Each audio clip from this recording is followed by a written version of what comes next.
Je suis Marjorie Paillon, voix de résilience.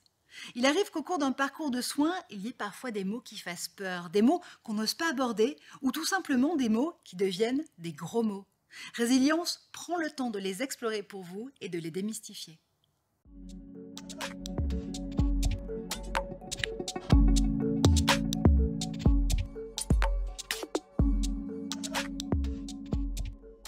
Certains cancers du sein ont pour caractéristique d'être hormonopositifs. Ça signifie que les hormones féminines, à savoir les œstrogènes ou la progestérone, stimulent la croissance des tumeurs. Elles sont comme boostées par les hormones.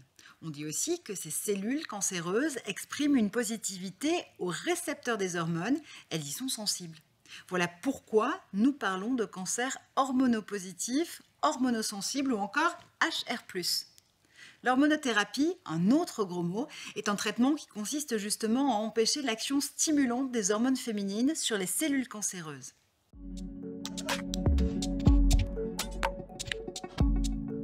On estime environ que 70% des cas de cancer du sein sont positifs pour les récepteurs hormonaux, ce qui en fait le sous-type de cancer du sein le plus courant. Même si le cancer du sein à récepteurs hormonopositifs est plus fréquemment rencontré chez les femmes ménopausées, il s'agit également du sous-type le plus courant chez les patientes pré-ménopausées.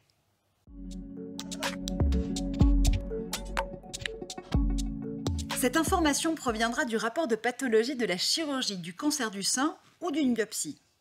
Pour être considéré comme un cancer du sein hormonopositif, les cellules cancéreuses du sein doivent démontrer une positivité d'au moins 1% pour les récepteurs des œstrogènes ou de la progestérone.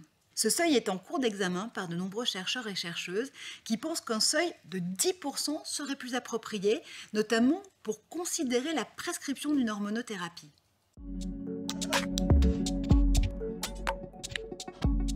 Connaître le statut des récepteurs hormonaux du cancer aide les médecins à décider comment le traiter.